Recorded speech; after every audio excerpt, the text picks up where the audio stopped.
Right then, let's continue on from last week.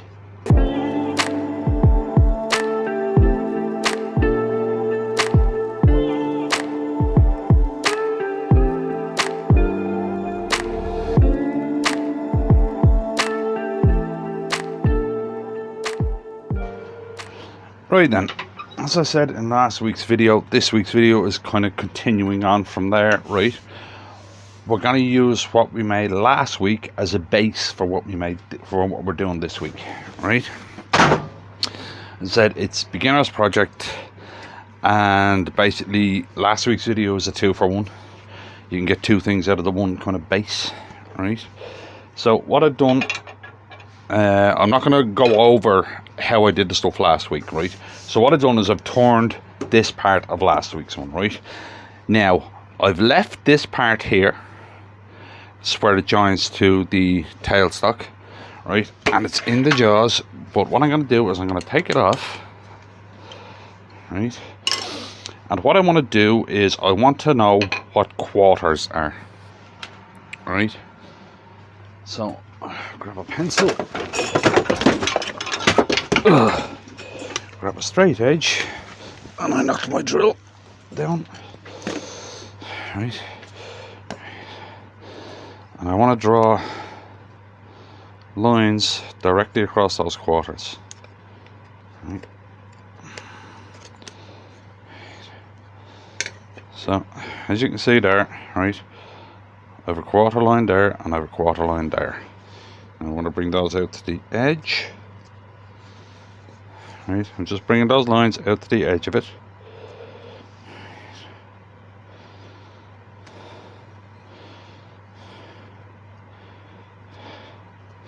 And around the corner so I can see them.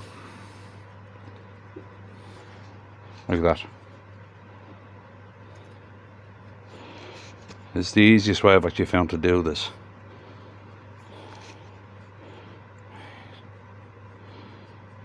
Right. So there I've got quarter marks. Right. Stick it back in the chuck.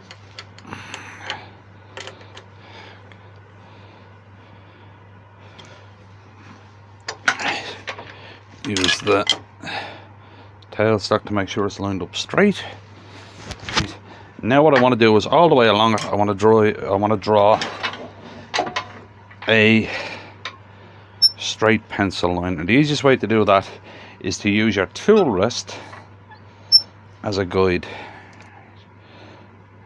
Line it up, draw your line, line it up, draw your line, line it up, draw your line, line it up, draw your line. Now I have 4 lines running all the way up this, and what I want to do then, make sure this is tight for starters, do not want this moving.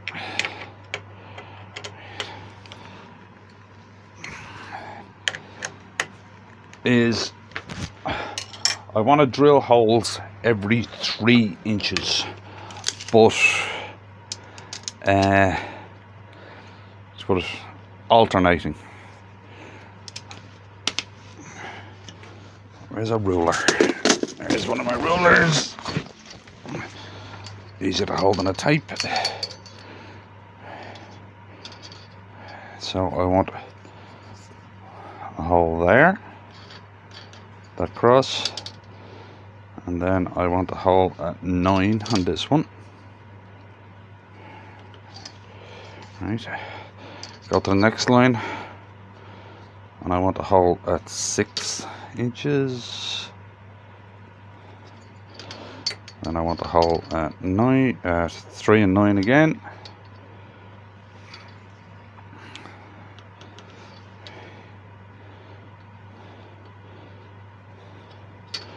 Right, in case you haven't figured out, what we're making is a mug tree, and 3 inches seems to work on them. And then 6 again. Right, now I do not want to drill those holes yet, but I do want to mark them very well. Right, so with a bradawl. Put a good mark in them, and all those cross points you just put in.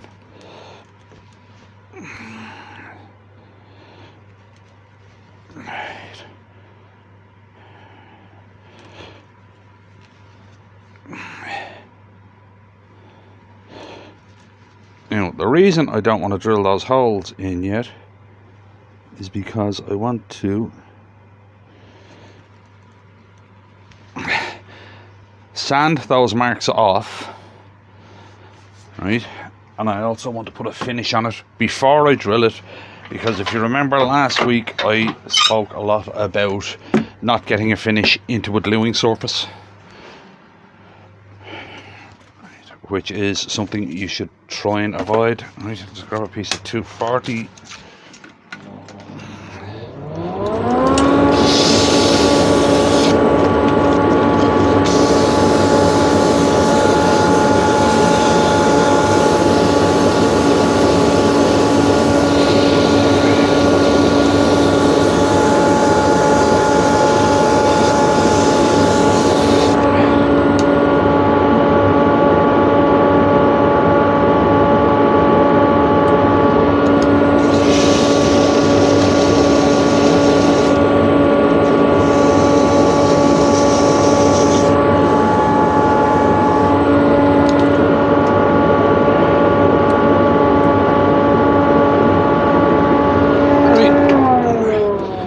My drill marks are still there, right?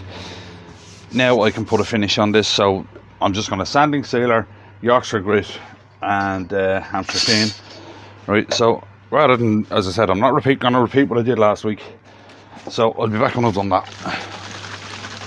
Okay, then there is that piece finished, right? Now what I want to do is, okay, pick a size of a drill bit that you're happy using, all right? And what you want to do is you want to drill each one of those, right? If you have an indexing system on your lathe, that makes it very easy, right? Now, the whole reason I haven't done up here is so that this holds properly. It holds easy, right? Let's put that in there and drill a hole.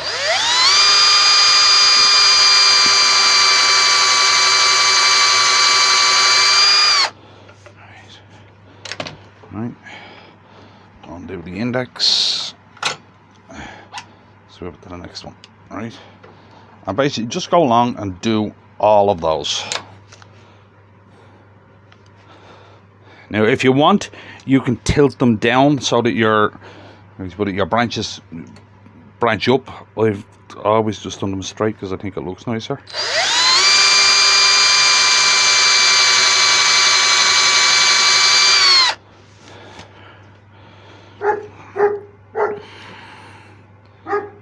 As I keep saying, you're the turner, you decide the way you want it.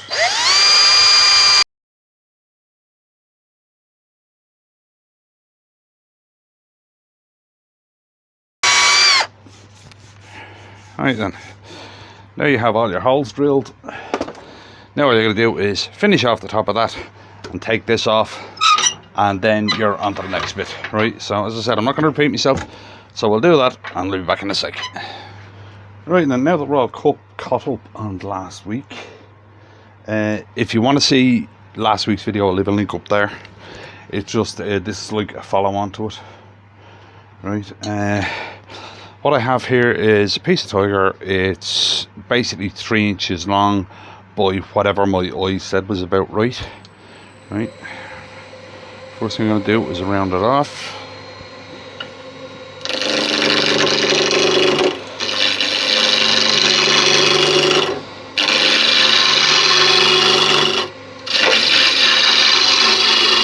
Right, and I'm going to do this with all 6 of them.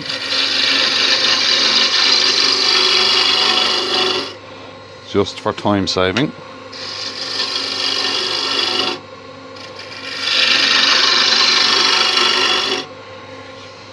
And then what I have is I have the calipers set to the same size as the drill bit I used, right? So what I'm going to do is on this end, going.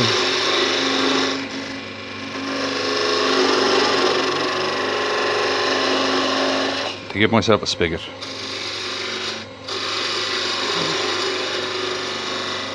Okay. For going into those holes that I drilled. Right. Now I drilled those holes a bit the depth of the thing, so that there will do. Now this part is important. There's a shoulder there. Leave it there for the moment, but you will not be leaving that shoulder there. Right, now I'm just going to basically do that 5 more times and I'll be back. Right then, now that all of those are basically all the same, right, I've just flipped it around, stuck it in a set of jaws, right, just so I can finish the end of them.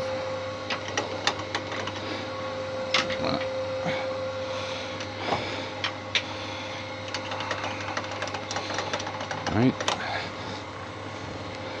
Now if you don't have jaws, you can do these between centres. I just find it's easier and neater if I do them in these jaws.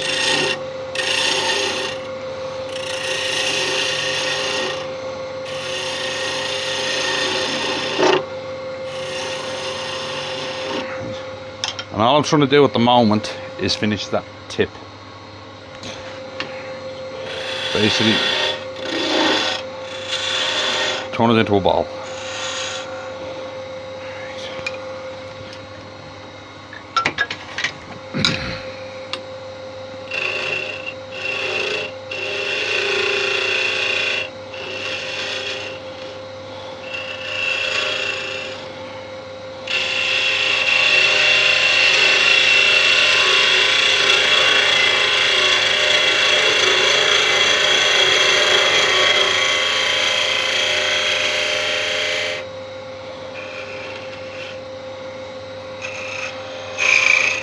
Now I'm going to sand and finish that part of that one. Then what I do is, when that side's finished, flip it around, put it back in the jaws so we can get the other end. Right, you already have a hole there from this. So to straighten it up, you basically just put that back in the hole. And then tighten that down.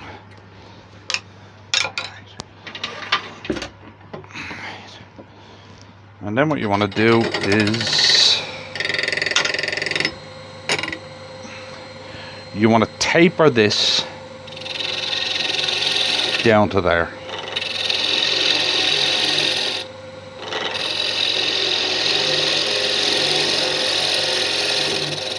You do not want a shoulder left there.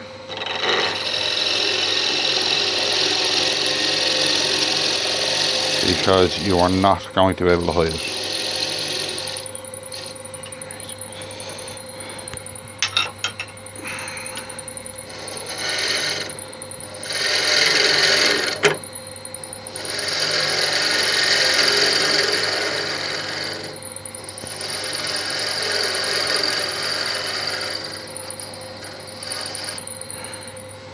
Right, and then give that a quick sand and finish. Now, as I said, you can do these between centres as well, and what I'll do is I'll do one of these between centres just to show you it being done. It's just, this is my preference for doing it because I find it easier. Just hit it with a quick bit of 240. Try and stay away from that because that is the perfect size, remember. You turn that down to a perfect size.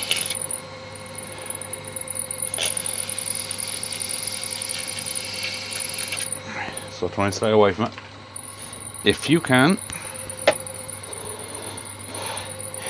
If you can't, then you can't.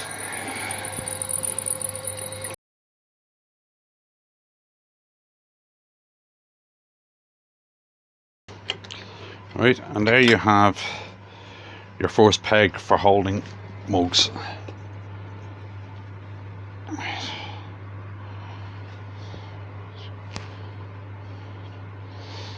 Now, as I said, I'll do one of these between centres because I was just thinking there, not everybody has a set of pen gels. Right, so I'll do a set between centres. I'll do one of them between centres. Now, put the taper in.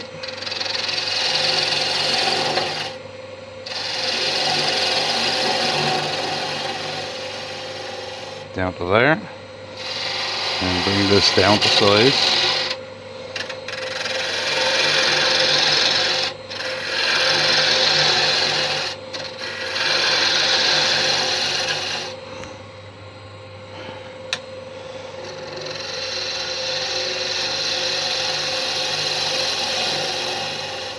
Taper it down so it doesn't look weird.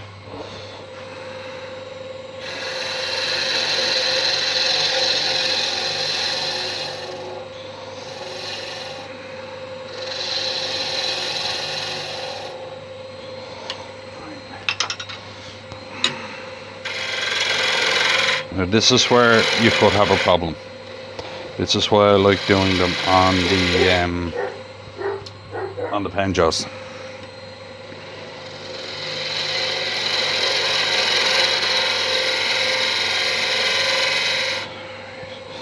Tapers after going for a second there. I'll bring that taper back. And the dog is barking at something. Right then, put the ball in. Right. Now it's here, it's where you have the problem. Right, I can't get up there. Right, if I made these longer, then you could. But what I'm going to do is, right, I'm going to stand and finish that, and then I'm going to clamp it into a jaw. Right, and I'll show you how to make a quick clamp for these. It's really simple. It's basically a variation of something that Pete over at Twisted Trees does. Right. So I'll give this a quick sand and I'll be back with you. Right then, if you don't have a set of pen jaws, you can make a clamp.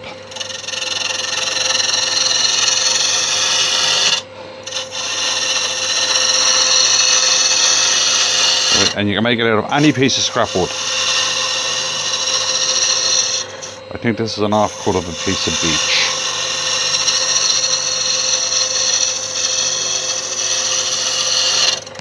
Right, and all I want to do is, that's it, that in the square. So I want to put a tenon on it that will fit my 2-inch jaws. Tighten it up a bit.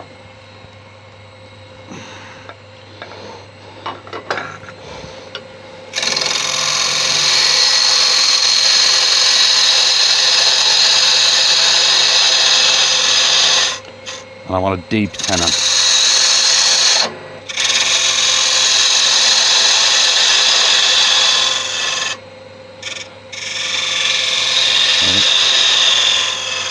I want a fairly deep tenon in it that will fit my 2-inch jaws.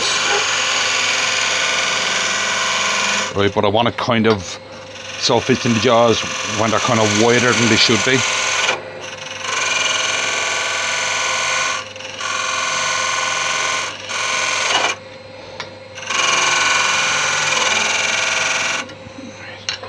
Now this is a handy clamp to know. What Pete uses it for is holding a drill chuck for when he's drilling. Right. He said, when I was planning this video in my head, I never thought about this bit. Right. Well, so there's a bit extra in this. How to make a clamp. Right, now that's well into the jaws, right? Right, it's clamped down. Now that's far too deep for what I want. Right. So I'm going to cut a lump of that off. As I said, it's far too deep for what I actually want.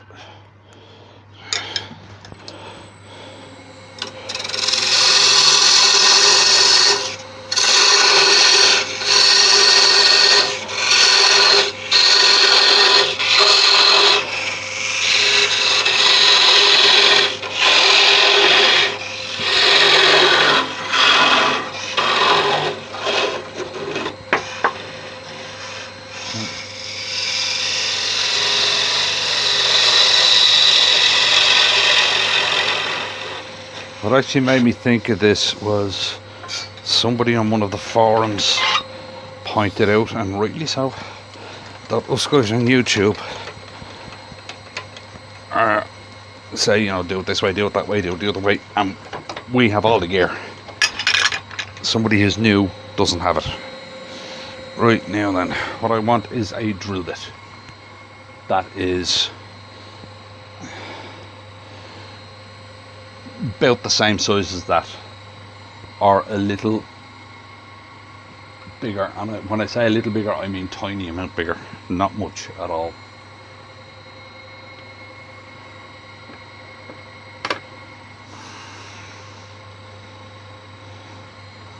Oh, might be a little too big. I'm going to use this one.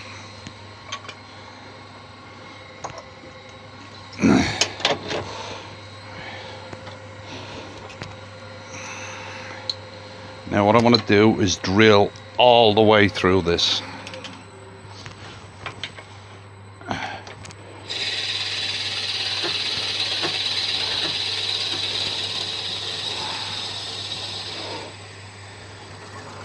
we go, I'm all the way through.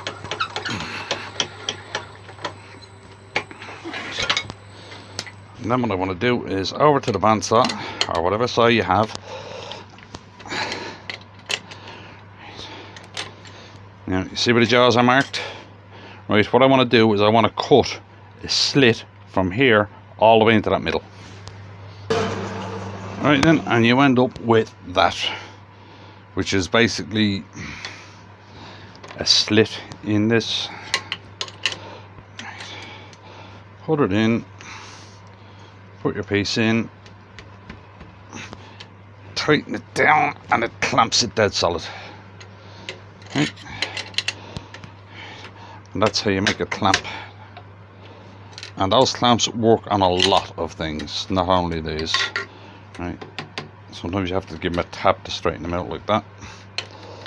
But clamp it down, and that's going nowhere. You can turn that. Right. See, dead solid. Right then, I'm just going to finish these off same way as I did. Instead of using the pen clamp, the pen chuck here, I'm just going to use this clamp, and I'll be back to show you when it's done. Right then, there we have it, another nice little simple beginner project. As I said, that clamp, the first time I seen it was Pete in Twisted Trees. He uses it for sanding. I'll leave a link, of course, below to Pete's channel.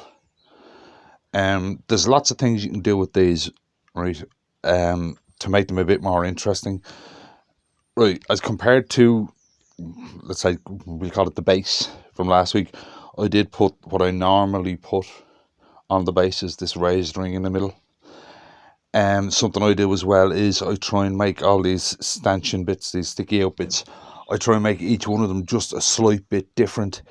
It's, instead of looking at something plain, each time you look at it you get a little something different. So okay, it's a pain to do it because you can't just repeat the same thing all over and over. You have to change it each time, and just even a slight change will do it. Like there's a little bump there and a little raise in the middle, a little bump down there, whereas that one there is basically a cone with a rounded top. Little things like that can make a difference. It can make it less boring to look at, if you will. Any questions, as normal, just ask me. And if you got out of that or enjoyed the video, if you wouldn't mind clicking like, and I'll see you in the next one.